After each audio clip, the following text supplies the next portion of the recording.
नमस्कार, मैं यास्मीन दीक्षित और आप देख रहे हैं सी न्यूज़ द्वारा। स्वागत है आपका बिहार झारखंड बुलेटिन में, जिसमें हम बात करेंगे बिहार झारखंड के तमाम जिलों से आ रही प्रमुख खबरों की। तो चलिए शुरू करते हैं खबरों का सिलसिला। हजारीबाग में पदमा प्रखंड के रोमी मैदान में शनिवार को अंचल सह प्रखंड कर्मियों एवं पत्रकारों के बीच एक दिवसीय फ्रेंडली फुटबॉल टूर्नामेंट का आयोजन किया गया। कार्यक्रम के मुख्य अतिथि प्रखंड विकास पदाधिकारी निधि रजवार, जिला परिषद सदस्य वसंत नारायण मेहता एवं प्रखंड प्रमुख वीना देवी ने खिलाड़ियों से परिचय प्राप्त कर तथा किक मारकर मैच का उद्घाटन किया। खेल की शुरुआत से ही उत्साह चरम पर था। मध्यांतर से पूर्व अचल सह प्रखंड टीम ने 0-1 की बढ़त बना ली, जो खेल समाप्ति तक बरकरार रही।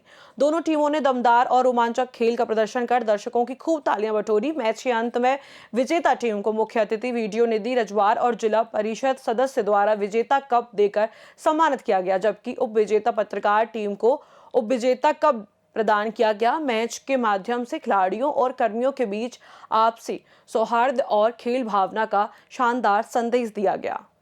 हजारीबाग से सी न्यूज़ भारत संवाददाता परमानंद कुमार राणा की रिपोर्ट। जमुई से आपको जानकारी बता रहे हैं। जमुई के झांझा स्टेशन पर पूर्व मध्य रेल दानापुर मंडल की सुरक्षा टीम ने नई दिल्ली हावड़ा दुरंतो एक्सप्रेस में यात्रा कर रहे एक यात्री के पास से 70 लाख रुपए नकद बरामद किए। सुरक्षा नियंत्रण कक्ष से सूचना मिलने पर उप निरीक्षक अशोक कुमार सिंह के नेतृत्व में आरपीएफ, जीआरपी और ट्रेन स्क्वाड टीम ने कोच S3 के संदिग्ध यात्री श्याम सुंदर दास से पूछताछ की, जिन्होंने पहले बैग में किताब होने का दावा किया, लेकिन तलाशी में 28 बंडल में रखे 500 रुपए के नोट पाए गए। यात्री ने दावा किया कि पैकेज उसे करोल बाग के सुखदेव नायक ने कोलकाता तक पहुंचाने के लिए दिया था। बरामदगी के बाद श्याम सुंदर की जीआरपी झाझा थाने में ले जाकर कानूनी कार्रवाई शुरू की गई है और पूरी घटना की फोटोग्राफी एवं वीडियोग्राफी की गई है। स्टेशन पर हुई इस कार्रवाई की आरपीएफ और जीआरपी की सतर्कता और व्यापक सराहना हो रही है। जमुई झाझा से वीरेंद्र कुमार की रिपोर्ट। लातेहार से आपको जानकारी बता रहे हैं। लातेहार के करकट मदरसा कदरिया जमाल ए रजा में अंजुमन इस्लामिया और तजीम ए उलमे ए अहले सुनत द्वारा आयोजित महाबैठक में मुख्य अतिथि आमिया व झारखंड संघ के अध्यक्ष S अली ने कहा कि मुस्लिम समुदाय को झारखंड में उनके अधिकारों से वंचित किया जा रहा है।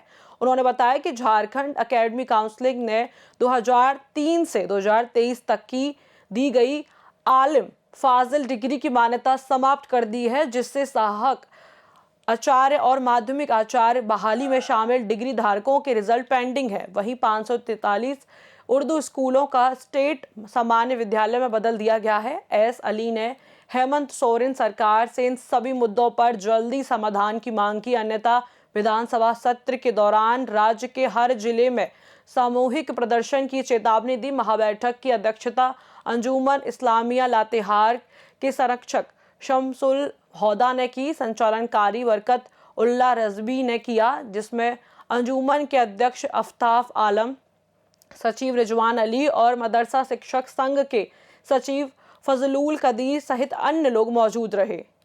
राज्य की 26वीं स्थापना चढ़ चुकी है।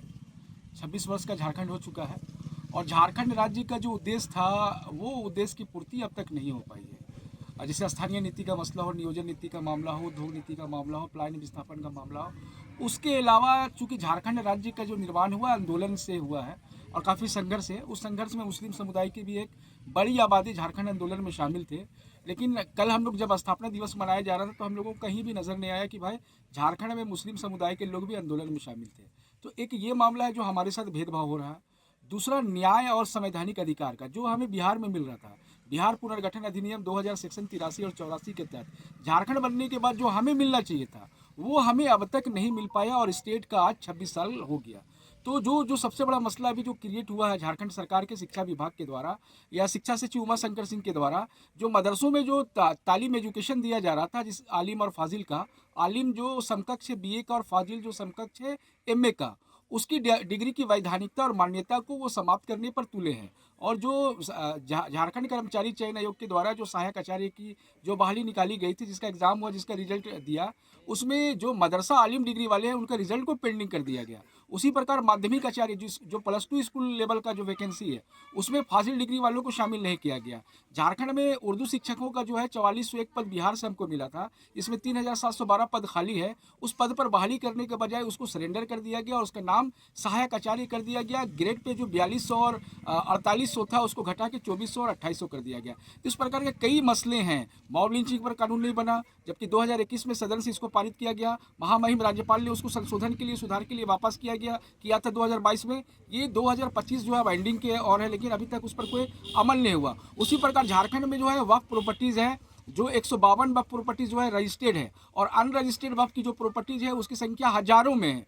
तो जो वक्फ बाय यूज़र के तहत जो प्रॉपर्टीज़ का हम इस्तेमाल कर रहे हैं, मस्जिद के रूप में, ईदगाह के रूप में, कब्रस्तान के रूप में, ये नमाजगाह के रूप में, मज़ार इमामबाड़ा और दरगाह के रूप में, तो उसका जो है कागज़ को जो है क्लियर सरकार को करना है। अब तक सरकार की तरफ से उस पर कोई पहल नहीं की गई है। तो ऐसे कई मसले हैं। मुस्लिम समुदाय की एक बड़ी आबादी इस राज्य में निवास करती है जो झारखंडी मुसलमान हैं।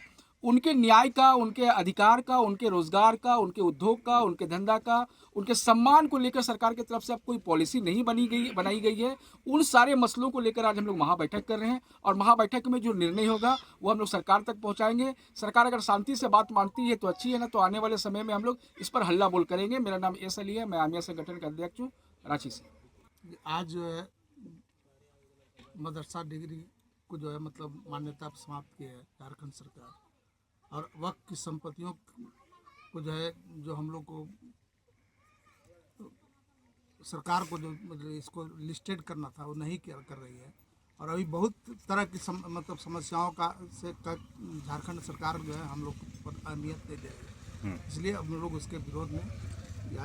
लातेहार से सी न्यूज़ भारत संवाददाता बबलू खान की रिपोर्ट। रामगढ़ से आपको जानकारी बता रहे, रामगढ़ के रसदा इंटरनेशनल कराटे ट्रेनिंग सेंटर में क्षेत्र की 40 बच्चियों का karate gradation test junior tiger ली गई।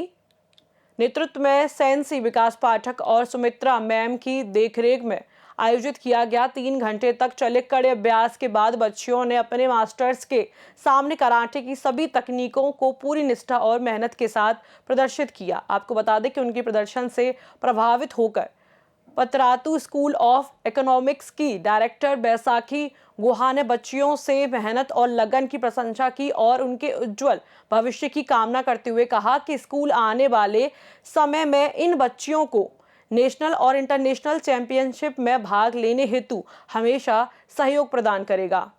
Mrs. B. Guha from Patrati School of Economics. I am the principal here. So we are running karate classes for the more than 3 years now, and which is being run by Sensi Vikas Pathak. He is giving training to our children for the last 3+ years, and I am finding very good development in the children, both mental and physical. And they were very lazy, but now they are becoming active, and so I am seeing a great change in them. These days children are not much active because the whole day they are sitting in one place, either studying or watching the mobile or the television. So it's very good that he has taken up that initiative to train our children, and I'm very much satisfied with the outcome after 3+ years. Thank you. As we all know that karate is very much essential for the girls, for the self-defense of the girls, so that they do not depend upon anybody else for their defense. They can defend themselves. So this has shown a very good change in the girls. They are becoming confident, and they can move about without any fear in public. Ramgarh से सी news Bharat संवाददाता राजीव सिंह की report. फिलहाल इस bulletin में इतना ही। आप देखते रहिए सी न्यूज़ भारत।